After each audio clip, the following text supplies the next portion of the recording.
Hello दोस्तों, मैं दुष्यंत कुमार आपका भारत एकेडमी में स्वागत करता हूं। दोस्तों आज हम चैप्टर सेकंड पढ़ेंगे गति। ठीक है, तो चलिए शुरू करते हैं। पहला हमारा गति की हम डेफिनेशन देखेंगे। किसी वस्तु की अन्य वस्तुओं की तुलना में समय के सापेक्ष अगर परिवर्तन होता है तो वो गति कहलाई जाती है। क्या कहलाई जाती है? गति। किसी वस्तु का अन्य वस्तुओं की तुलना में समय के सापेक्ष स्थान परिवर्तन होना गति कहलाता है। फॉर एग्जाम्पल, चलती हुई बस, चलती हुई साइकिल।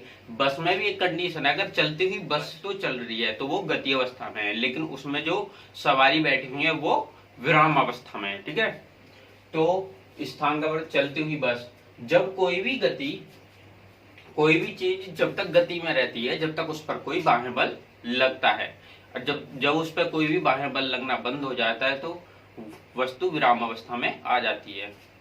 तो नेक्स्ट चलते हैं। गति के प्रकार। गति के 3 प्रकार से मापी जाती है। एक तो देखो व्यक्ति का दौड़ना, दूसरा घड़ी की सुई का घूमना, तीसरा पहिए का घूमना।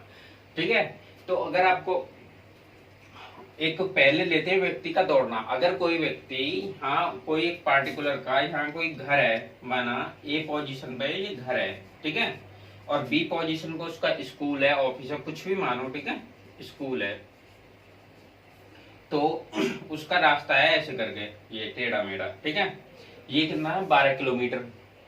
अगर उसका डायरेक्ट मापा जाए उस डिस्टेंस के अकॉर्डिंग, जहां उसका स्कूल है उस दिशा में नापा जाए, ये बैठता है 6 किलोमीटर। तो ये तो हमारी क्या होगी? दूरी। और ये हो गया हमारा विस्थापन। ठीक है, ये क्या है? हमारा विस्थापन। देखो, घर ए, सब्जेक्ट ए से सब्जेक्ट बी तक जाता है। एक घर हो सकता है, स्कूल हो सकता है, ठीक है। एक घर से चला स्कूल माना, ठीक है, स्कूल पहुंचा, इसके जो रास्ता था वो घूमकर है ऊपर से ऐसे कर गए, तो यह है 12 किलोमीटर। और डायरेक्ट अगर हम इसकी दूरी मापते हैं तो ये बैठते 6 किलोमीटर। तो ये हमारा क्या है? विस्थापन। अगर हमारे डायरेक्ट किसी भी दिशा में कोई चीज, कोई सब्जेक्ट दूसरी दिशा में है, अगर उसे हम डायरेक्ट नापते हैं तो उसका विस्थापन निकलता है। ठीक है, तो इसमें एक बात ध्यान रखना, दूरी हमेशा पॉजिटिव में रहती है और विस्थापन हमारा जीरो भी हो जाता है। विस्थापन हमारा जीरो भी हो जाता है। वो क्यों? अगर कोई भी एक सब्जेक्ट का एक सर्कल है, अगर कोई यहाँ से कोई व्यक्ति ने दौड़ना स्टार्ट करा, वो ऐसे ऐसे घूम के यहाँ आ गया, उसकी दूरी तो कम नहीं हुई, दूरी तो उसकी हमेशा बराबर कंटिन्यू चलती रहेगी, दूरी पॉजिटिव होती रहेगी, मतलब बढ़ती रहेगी।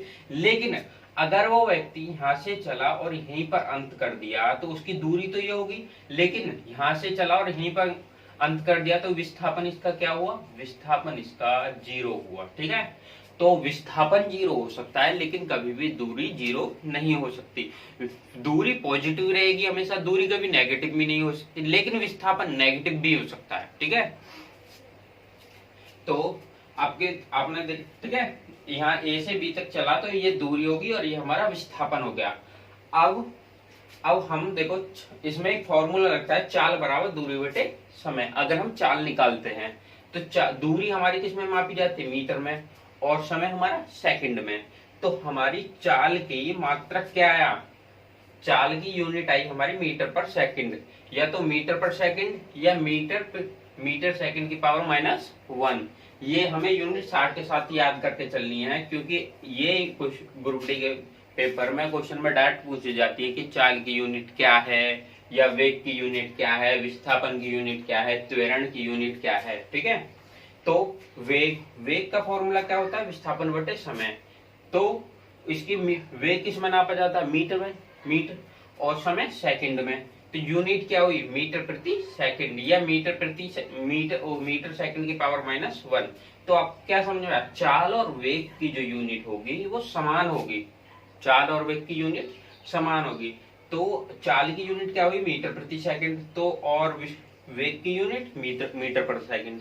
ठीक है, और एक बात और ध्यान रखना, चाल में हमेशा पॉजिटिव होती है चाल हमेशा, और विस्थापन हमारा जीरो भी हो सकता है। ठीक है, ये क्वेश्चन डायरेक्ट पूछ लिया जाता है कि इसमें से 4 ऑप्शन दे देता है, कौन सा सही है, उसमें कह देगा आपको चाल हमेशा पॉजिटिव भी होगी और विस्थापन हमारा जीरो भी हो सकता है, और 3 अन्य ऑप्शन दे देगा, तो आपको ये बी ऑप्शन लगाना होगा उसका। ठीक है, तो नेक्स्ट चलते हैं दोस्तों, तो विस्थापन देखते हैं। किसी दो स्थानों की न्यूनतम दूरी को विस्थापन कहते हैं। अगर कोई, मैंने अभी आपको बताया है कि अगर कोई ए पार्टिकुलर और बी पार्टिकुलर के बीच कोई दूरी है, तो अगर ये डायरेक्ट दूरी, ये रास्ता है उसका ऐसे भी, ठीक है, ये तो हमारी उसकी दूरी बनेगी, लेकिन ये जो डायरेक्ट उसकी दूरी है ये हमारा विस्थापन होगा, ठीक है, ये विस्थापन होगा हमारा। तो क्या हुआ, किन्हीं दो स्थानों की न्यूनतम दूरी को विस्थापन कहते हैं। तो विस्थापन हमेशा देखो नेगेटिव भी होता है, जीरो भी हो सकता है, पॉजिटिव भी हो सकता है, लेकिन दूरी हमारी या तो जीरो होगी या पॉजिटिव होगी। अगर हम कहीं एक स्थान पर हैं, यहाँ पर अगर हम यहाँ पर हैं, अगर हम यहाँ से चले ही नहीं तो हमारी तो दूरी जीरो ही होगी, ठीक है। तो इसलिए आपको ध्यान रखना है, किन्हीं दो स्थानों की न्यूनतम दूरी को विस्थापन कहते हैं। देखो न्यूनतम दूरी, विस्थापन हमेशा नेगेटिव में भी हो सकता है, जीरो भी हो सकता है और पॉजिटिव भी हो सकता है, लेकिन दूरी हमारी या तो जीरो होगी या फिर पॉजिटिव होगी, ठीक है। तो एक समान गति, जब कोई वस्तु समय के बराबर समय अंतराल में समान दूरी तय करती है तो उसे एक समान गति कहते हैं, ठीक है। जब कोई वस्तु, अगर ये एक बात बताइए, अगर कोई पार्टिकुलर आपको टाइम दिया जाए कि आपको 2 घंटे में कहीं पहुंच जाना है, ठीक है, यहाँ से बुलंदशहर जाना है या दादरी जाना है, तो आपको उतना ही, अगर आप उसी टाइम में पहुंच गए तो आपकी एक समान गति में आ जाएगी, ठीक है। और उसका एक बात इंपॉर्टेंट याद रखना है, आपको ये ग्राफ भी ध्यान रखना है। अगर एक समान गति का ग्राफ बनेगा तो वो डायरेक्ट बनेगा हमारा, ठीक है, एक समान गति का ग्राफ। क्योंकि आपको ये पेपर में, पिछले प्रीवियस पेपर में 2 ईयर से डायरेक्ट पूछ लिए गए हैं कि ये हमारे ये ग्राफ, एक समान गति का ग्राफ कौन सा होता है, ठीक है। उसके बाद असमान गति, जब कोई वस्तु समय के बराबर अंतराल में, असमान गति, जब कोई वस्तु समय के बराबर अंतराल में असमान दूरी को तय करती है तो इसे असमान गति कहते हैं।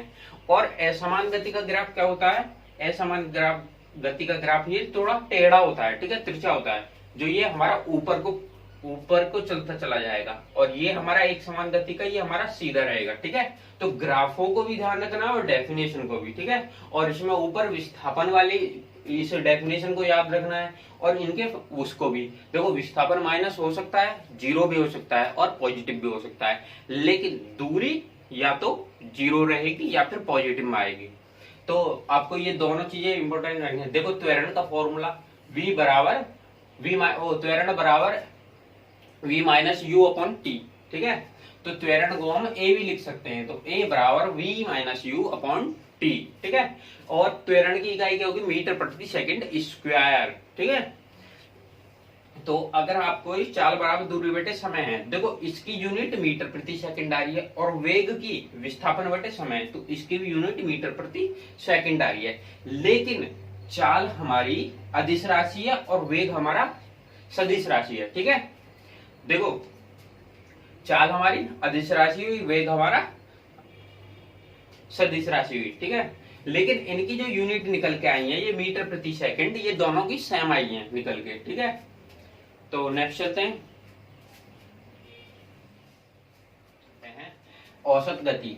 औसत गति हमारी क्या होती है, असमान गति के लिए किसी वस्तु की औसत गति वस्तु द्वारा यात्रा की गई कुल दूरी को समय से विभाजित करते हैं तो हमारी औसत गति निकल के आती है। अगर कोई भी पार्टिकुलर चीज है, आपको पहले आपने 60 घंटे में दूरी कोई तय करी, फिर 30 किलोमीटर प्रति आवर, फिर 70 किलोमीटर आवर और फिर 40 किलोमीटर आवर, और आपको उसमें पूरे 5 घंटे लगे, तो आपको क्या करना है उसमें कि उस टोटल गति को जोड़ देना है और उस समय से भाग दे देना है, ठीक है।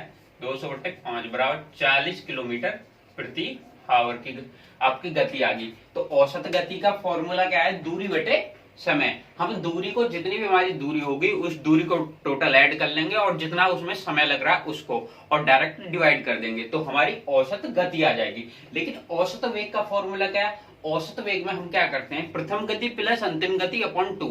तो औसत गति और औसत वेग दोनों में डिफरेंस है, दोनों का फॉर्मूला अलग है, ठीक है। तो दोनों चीजों को याद रखना है आपको, औसत गति दूरी बटे समय, आपको दूरी ऐड करनी है टोटल और समय से डिवाइड कर देना है। और औसत वेग क्या है हमारा, प्रथम गति लेनी है और अंतिम गति लेनी है और 2 से डिवाइड कर देना है।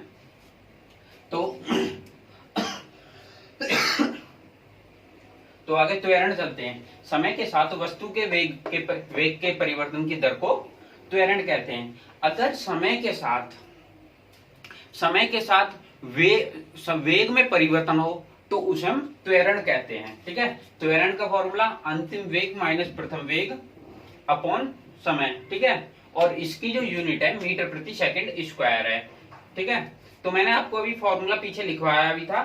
तो ये अंतिम वेग को हम v से रिनोल्ड करते हैं और प्रारंभिक वेग को u से और समय को t। तो त्वरण का हमारा फॉर्मूला क्या हो जाए, त्वरण को a से रिनोल्ड करते हैं। तो त्वरण का फॉर्मूला क्या है, a बराबर v minus u upon t। ठीक है, तो परिवर्तनीय वेग, अगर जब भी हमारा परिवर्तन में वेग में परिवर्तन आता है तो हमारी ये तीन कंडीशन होती है। या तो गति बदल कर, जब हमारे वेग में परिवर्तन कब आएगा, जो हम गति बदलेंगे तो हमारे वेग में भी परिवर्तन आएगा। या फिर दिशा बदलकर, जब हम दिशा बदलते हैं तो हमारी गति में भी परिवर्तन होता है। जब गति में परिवर्तन होगा तो वेग में भी परिवर्तन होगा। अगर हम दोनों को एक साथ करें, गति भी बदलें और दिशा भी बदलें, हमें इधर लेफ्ट जाना है तो लेफ्ट हमने गति मंदी करी, कम करी और दिशा भी बदली, तो हमारी गति में परिवर्तन कितने तीन तरीके से हो जाएगा, गति बदलकर, वेग बदलकर, गति और दिशा दोनों बदलकर। ठीक है, तो आपको, और इसमें क्या है त्वरण, देखो त्वरण की जो यूनिट होते हैं मीटर प्रति सेकंड स्क्वायर होते हैं, या मीटर सेकंड की पावर -2 होती है। और ये जी आता है हमारा गुरुत्वाकर्षण बल। ठीक है, तो इसके भी हमारी यूनिट होते हैं मीटर प्रति सेकंड स्क्वायर, या इसके भी metre second square minus second square. ठीक है, तो हमारी ये आज की क्लास थी दोस्तों। हम एक वीडियो में हम एक पूरे चैप्टर को कंप्लीट करते जा रहे हैं। तो अगर आपको कोई प्रॉब्लम हो तो आप बता सकते हैं। तो नेक्स्ट मिलते हैं अगली क्लास में।